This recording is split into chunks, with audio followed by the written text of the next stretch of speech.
strange being up here. It's wonderful too. I'm fairly new to East Lothian. I've been in East Lothian now for about 6 months, so it's absolutely fantastic to be here doing this talk and to have connected with Bernie. So thanks very much for coming along. So tonight what I'm going to really just take you through is my experience of finding joy and happiness and the feeling of success in my heart. And it's certainly not a way of prescribing anything at all, because actually all of those things are things for you to work out for yourselves in terms of what that means to you. And so what I'm going to do is I'm just going to give you a bit of an overview as to some of the things that I have found have helped me. And then we will have the questions and answer session at the end. And if you want to do any kind of participative stuff, if there's anything you want to ask or do, we can do that as well towards the end. So, before I get into talking about happiness and success in itself, we'd like to just show you this £20 note. Okay? And it's real. Okay? And as I ask you a series of questions, I would like you to just be mindful of whatever it is that's going through your mind. You know, what are the thoughts that are going through your mind? What are the feelings? And so the first question is, if I was to offer you this £20 note completely unconditionally with no strings attached, hands in the air if you take it. Yeah. Some people putting their hands up, others going, not so sure. You don't get anything for nothing. What would happen if I crunched it up and then was to offer that out again? Any takers? Yeah? Oh, we've still got some takers, still got takers. And I guess I could probably just put it on the floor and stamp on it, and you'd still be going for it, yeah? To the extent I could probably rip it in half, and you'd still take the £20 note, some of you. And that's really interesting, because it doesn't seem to matter what I do with that £20 note. But there's some of you who would continue to take it. Some of you are a little bit unsure. And yet, for those of you who would have taken that, you probably would have spent the £20 in lots of different ways, because it means different things to each of you. And yet, when we go through life, there are some times when we get shaken and knocked, and we could feel crumpled, and we don't feel the connection to our heart and the joy in our heart that we might want to feel. And to me, one of the purposes of life is to be happy in whatever way that is for you, and to share that happiness with other people. That, to me, is the simplicity of what life is about. But let's actually have a look at what this actually all means, happiness and success. And I want to start by telling you a little story.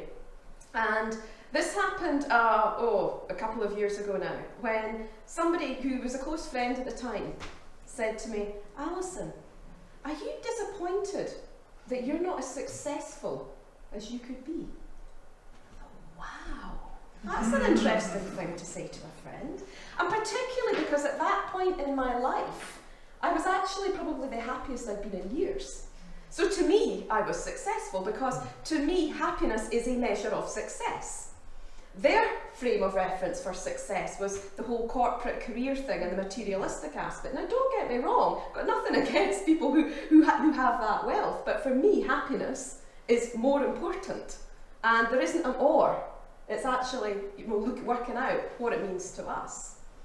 So one of the things I want you to think about is, what does happiness mean to you?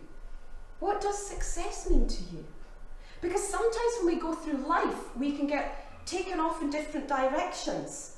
We might start off thinking we want to achieve something or be somebody, and then something happens and it takes us in a different direction that we didn't expect. Sometimes that can bring us more joy and pleasure, but other times it can derail us a little bit.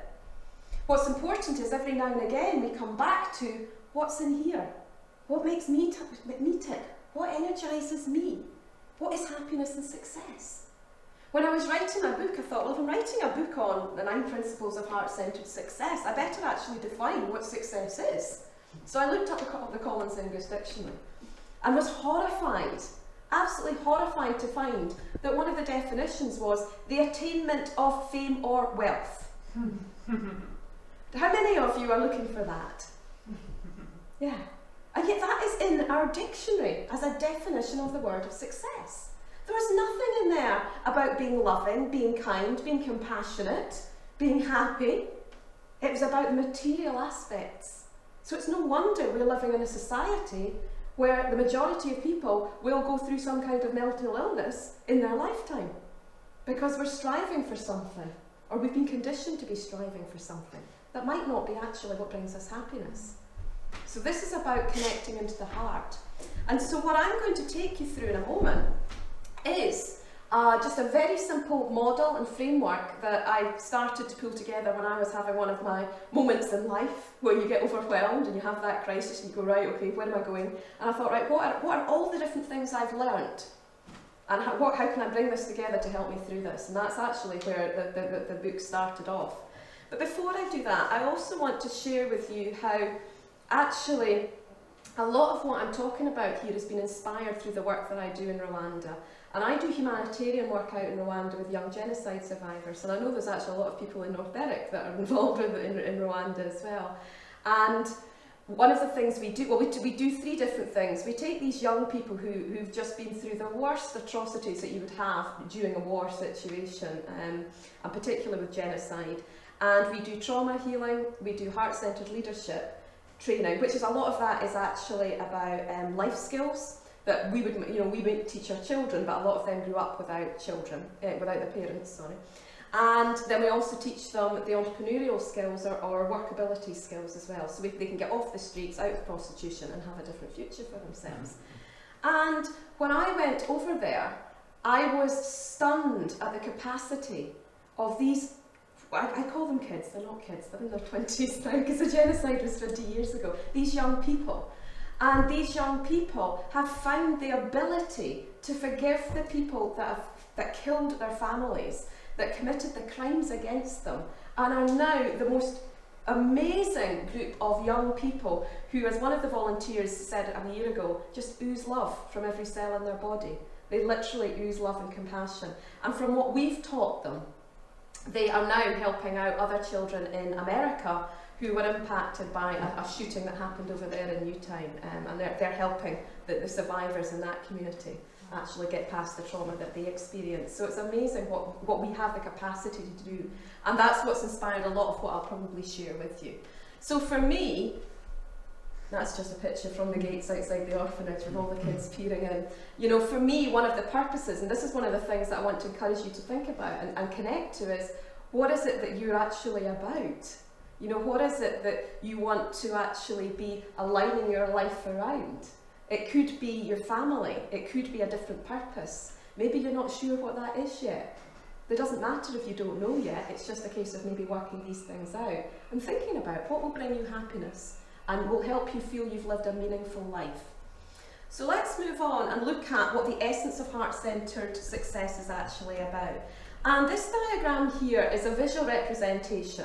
So what you have here on the top, at the top there you have a sort of star symbol, and that's all about having some kind of meaning or purpose to our lives. Some people might talk about a connection or a soul purpose or a spiritual connection. It doesn't matter what you call that. It's something bigger than yourself.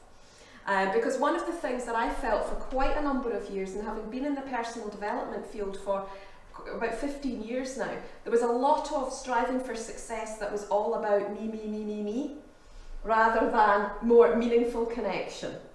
So we're looking at the meaningful connection, because when we get disconnected from that, that's when we can feel dissatisfaction in all sorts of different areas in our lives. The smiley face represents the head, in terms of our mindset, our knowledge, our wisdom, anything that we would put into our head in that way. The heart is the heart in our body, and the little stick man is actions, okay? And so what I talk about is when things are going well, when we're getting the results we want, it's because there's an alignment of all of these things. When we're not getting the results we want, that is feedback, simple feedback. There's a misalignment somewhere. Maybe we're not connected to something that gives us meaning and satisfaction. Or is it because we might know what that is, but we've got doubts around whether or not we have the ability to do that, or whether or not it's possible for us? Do we deserve to be happy, successful? The heart is all to do with what you feel, because sometimes you might know what you want, but actually you maybe feel resistance, so that pulls you back. Or other times you might feel excitement, and that propels you forward. So it's important to pay attention to the heart, and I'll talk a little bit more about what that's about soon as well. And then the actions. Have any of you ever had a time where you've said, right, I'm going to do this such and such, and then you've gone off and done something completely different? And you wonder why you don't then get the result you were looking for. It's because you've gone and done something different. But we just keep doing the thing that's different instead of bringing it back into alignment again. So for everything that's going well in your life, enjoy it, savour it, be grateful for that. And for anything that's not, be looking at, well, where is there a misalignment here? And what can I do about it? Because there will nearly always be something you can do about it. And so that, to me, in essence, is what we're looking to do, is to get that alignment. Because if we take this to the next stage, and one of the things I talk a lot about is energy and our energy vibration. Have you ever been in a room, and when you walk in that room, there's just an energy, there's great energy in this room, you know, when everybody was walking in. And sometimes you can walk into a room and you can feel the energy, and it can lift you up, or it can pull you down.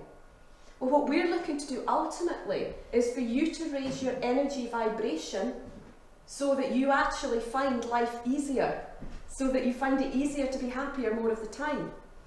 Because this isn't about being happy all the time, we're human beings. It is appropriate that we feel things like grief and trauma and all the ups and downs for what we experience in life. But this is about becoming resilient to those things and knowing how to pull ourselves up when we're feeling down. And one of the ways we can do this is to do whatever we can to raise our energy vibration. Every single thought you have has an energy vibration. Every single feeling you have has an energy vibration. Whatever you feel, you're having an impact on the person sitting next to you. So whether or not you're aware of it, well, taking control of your emotions is a kind thing to do, not just for yourself, but for other people. Yeah? Your heart, the reason I call this heart-centered success, is the power of your heart. The electromagnetic field of your heart is 5,000 times stronger than that of the brain. It's the strongest electromagnetic field in our human body. And it radiates, science shows, your vibration radiates out 10 foot outside your physical body. So you're touching people all the time. It's really important we start to understand this and what influences how we feel. So it's partly looking at how we manage what's going on inside, but also what we choose to expose ourselves to as well. So how do we align all of this? And I'm just going to very, very briefly take you through, because I know we've probably only got about 10 minutes left. So I'm going to briefly take you through the 9 principles of heart-centered success, which are actually supported by a whole range of different tools and techniques that you can do within them, and that's what I talk about in my book. But the first one is looking at engaging your heart. I love this image. You know, I was taught that male lions fight to take, you know, to have the dominant play the dominant role within a tribe of lions. This beautiful capacity that even lions have to be loving to one another, male lions. And so engaging your heart is all about coming from a place of love, kindness and compassion as much as you possibly can. Looking at what you're doing and being aware of when you're in integrity of your values and what's important to you and what your truth is or not, and taking action. It's looking at how we can be respectful towards ourselves and other people. And actually all these underlying values are about how we treat ourselves and how we treat other people. Okay? And gratitude and peace. And one of the things that's important to actually recognise is that balance between what we give to ourselves and what we give to other people. If we're being truly heart-centered, we'll look after ourselves as much as we will look after other people. And that leads on to the next principle, which is actually about making a difference. So this is all to do with, I talk about a giving spectrum. And at one end of the spectrum, you have the people who are all, it's me, me, me, me, me, me, aren't I wonderful? Yeah, have you met some of them? Yeah. And then you have the others who are lovely, kind people who are, no, you have it. It's all there. I'll do everything for you and I don't need anything myself. And then they feel drained. Sometimes people move into resentment or they're physically, they start to get ill.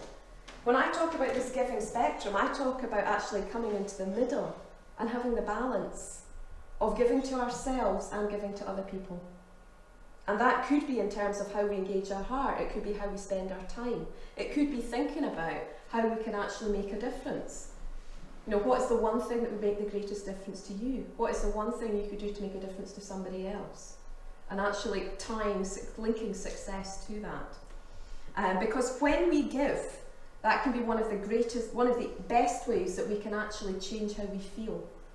Because giving to other people, as long as we have the balance and nourishment in our own bodies as well, and we get the time. It's very important to get that balance. The third one is all about actually stepping into being the person, the wonderful being that you were born to be. Each and every one of us was born into this world with an authentic set and unique blend of skills and talents and qualities. But what happens is, from the minute we're born, it's a fascinating thing that parents trust the evolution of a baby in the womb, and out it pops. And then for the minute we have babies out there, the parents know better than anybody else as to what's right for that baby. Yet for the last 9 months, we've trusted the evolution of that spirit in the baby, physical being. And it's all with good intention, but actually sometimes that child might have something else to offer that the parents aren't aware of at all. And how would we know? And that's what we've all been through. So it's actually recognising that there could be parts of you you've yet discovered, you've not yet discovered, in terms of looking at who you are. So the first part of this is beginning to explore that, connecting to the true essence of who you are. What type of things did you used to love doing? What really excites you? And where are you now compared to that? And what could you do to actually become that? Because if every single person was to step into who they were and to be the wonderful, unique beings they were born to be, can you imagine what a difference that would be? In rooms, in schools, in communities, if we were all in the right places, being the best that we were born to be. Amazing. I honestly believe there's so much untapped potential everywhere, all around us. So that's the third one, is exploring that. And the fourth one is all about actually stepping into playing the lead role in your life. Instead of letting life pass you by, this is about being assertive and being proactive with it and helping to direct and channel it. This is also about when you're not feeling good, recognising, okay, that's my body telling me I need to change something.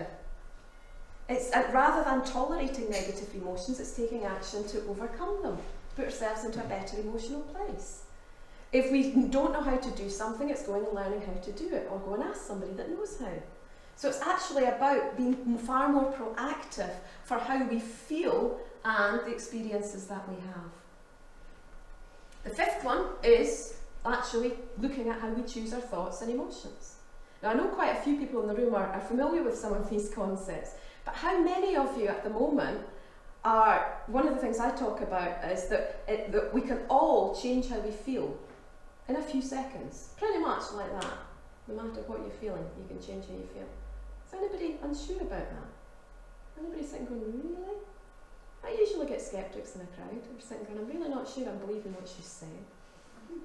We can do a little bit of that afterwards if you want. Because the one thing that was one of the most empowering things I learnt was that whatever I'm thinking and whatever I'm feeling, I don't have to. And that's the same for you. You've learnt to think and feel the way you do. And in the same way you've learnt that from the time you were born, you can change that if you want to, for most people in most situations.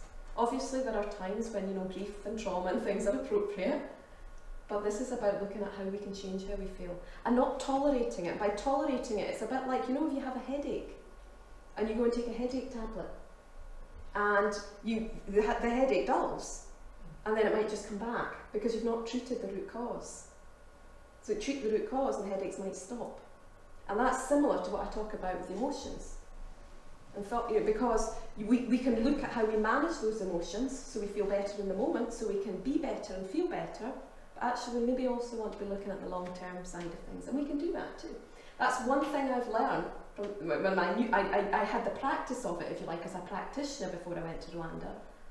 But if these kids that I work with can get past having witnessed their families being murdered in front of them, and some of them left in piles of dead bodies, and they still are able to move past that, get past that trauma, so they no longer have the emotional triggers. And they were extreme cases of post-traumatic stress disorder that we were dealing with.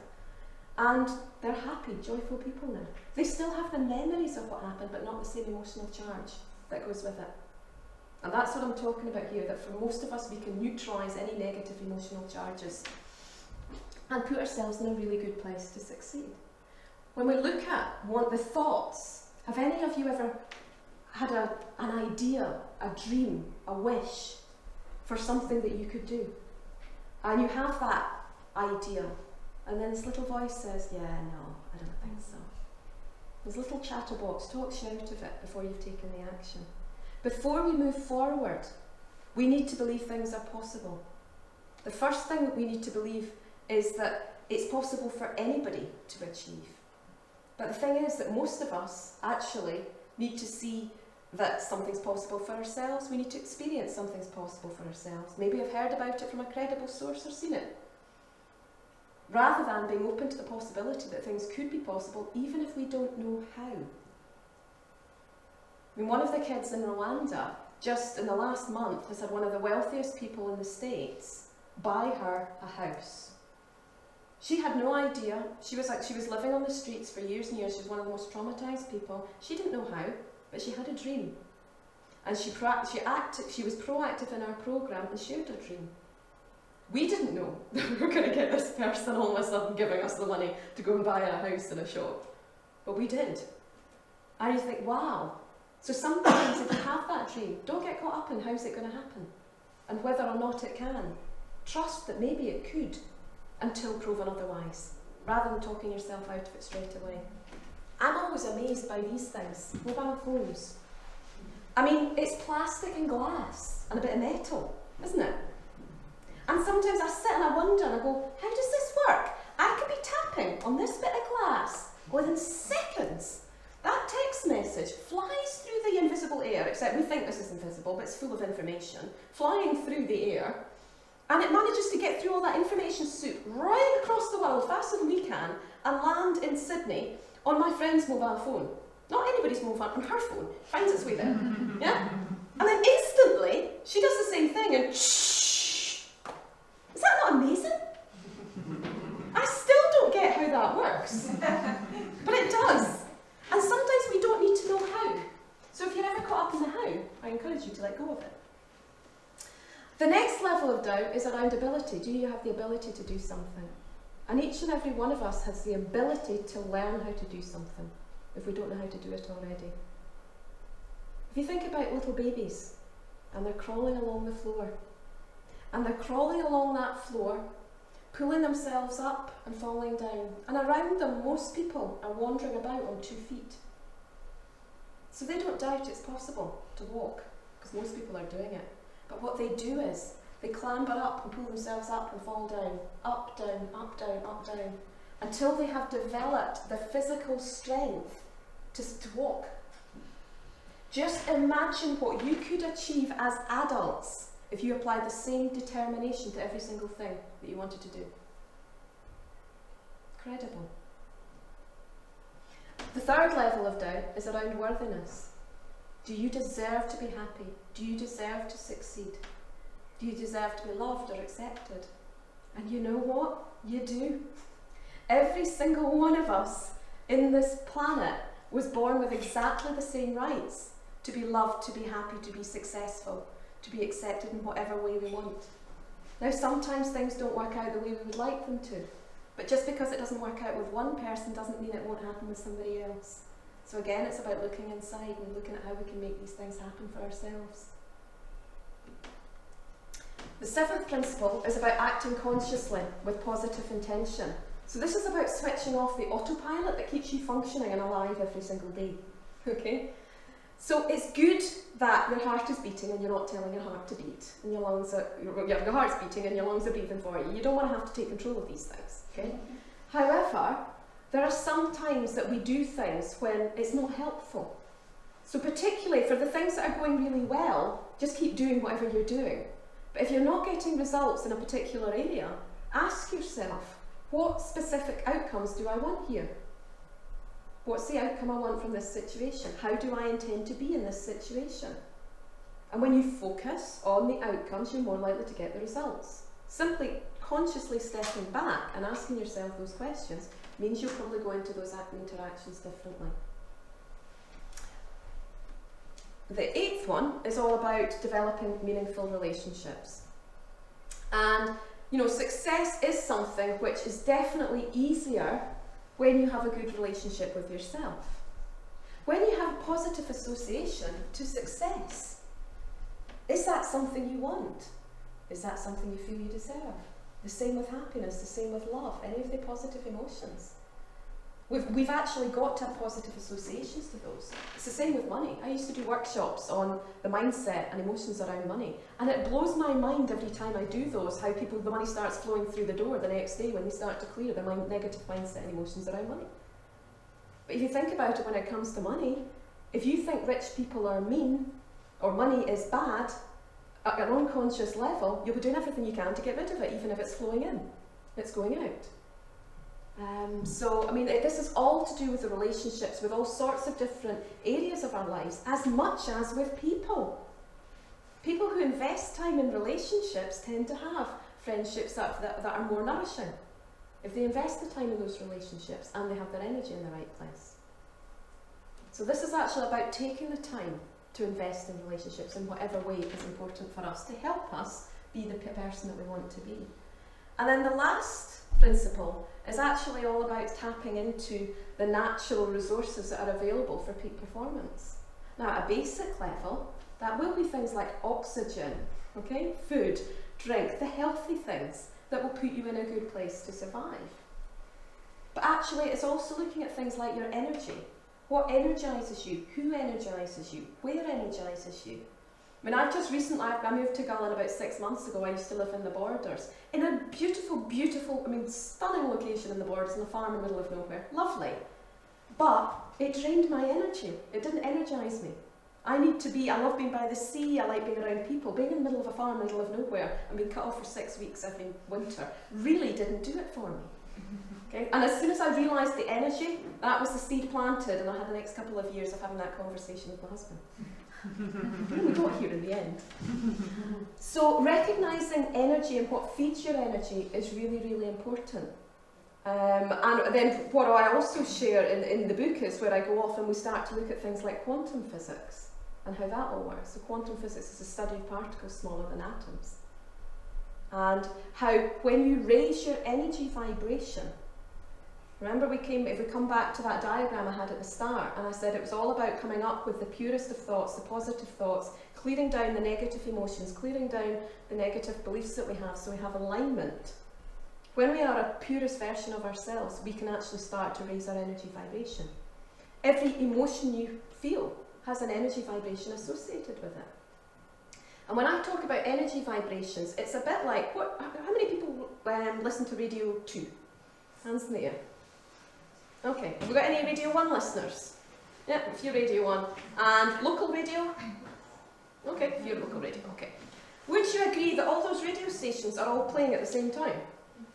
But you're not hearing all of them, are you? You're hearing the one that you choose to tune into. So this is similar as to what happens when you raise your energy vibration. When you raise your energy vibration to a positive emotional state, to something like kindness or compassion, compassion is one of the highest emotions, so is gratitude. When you truly feel that, you are vibrating at a higher level than if you're feeling fear or anxiety or depression, the negative emotions. Those ones are very strong, but when you put yourself into a positive emotional place, what happens is you start to resonate in a different way. And you start to attract different things that happen. And I can remember a few years ago, and I can only describe this as, it was really strange. I went and did I went and had a session on theta healing because I have a friend who was doing it. At that point, I didn't have a clue what theta healing was. I was like, I need to understand, what is this funny thing that you come and do at this network I go to? So I can remember going for the session, and Jen said to me, well, she said, well, do you want to we'll just sort of give you an experience of it? I'm like, yeah, that would be great. She did her stuff. And I can remember the next day, all I can describe it as is it was like I suddenly stepped onto some kind of superhighway, because all of a sudden everything I was looking for started to happen. And my husband will tell you that even from the first time we met, things just happen. Because the way I live my life very much is, if I'm looking for something, I state it, I make it up, I just put it out there, it's a phrase that comes up, and usually it will happen. And so that is the way that I live my life. My husband is the complete opposite. and thinks this, his terminology is, you just have lots of coincidences. That's all it is, dear. I'm going, well, you can call it what you like, but I know I can make these things happen. And so this is all about raising your energy vibration. So if you raise your energy vibration, you find it then becomes easier. You start to attract more of the things you want, whereas when we're in a lower vibration, we're attracting more of the things we don't want. And that's the importance of getting this alignment. And that's where things get much easier, when we start to take control of our happiness. When we start to pay attention to what you're feeling. So instead of, if you ever feel something you don't want to feel, just please take away from today, if you didn't already know this, there's something you can do. There are loads of people that you can ask around, how do we do this stuff? So in essence, I mean, that is effectively the way the way that I sort of pull together how we can put ourselves in the best place for being happy, for being successful, and coping with life's challenges. Remember, life does happen. There are lots of ups and downs, and it's about being grateful for the times that we have, the good times, but learning to do whatever it takes to put ourselves in a really good, positive, emotional place. Mindset, but also the knowledge and skills that are going to take us to where we want to go, and making sure we connect into what's actually really, really important to us. And I can remember one of the kids in Rwanda, he was one of the more traumatised ones, and this little boy, I mean, how he had the insight, I have no idea. He lived up a mountain, about 2 hours walk from the nearest village, which was at the top of a mountain, a horrendous road getting up there. And he used to walk every day to school and back for 2 hours, on bare feet half the time. Then he got his flip-flops.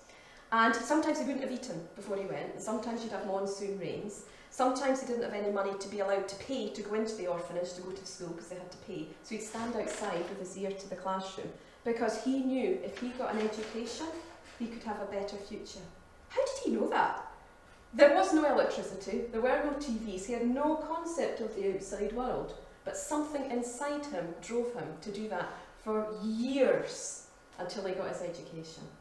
And he's one of the people, we've had a film made about the work we do in Rwanda, and he's one of the people that is one of the main people that have been followed over the 4 years that we've been working with him. And he talks about how there's nothing better than being happier other than bringing happiness to other people. And that, bringing that back to what I see as the purpose of life, it's doing what we can to be the best that we were born to be loving, kind and compassionate to ourselves and others, so that we leave some kind of positive mark in the world. So I'll leave that with you for thought. And I know we're going to open up for questions in a minute.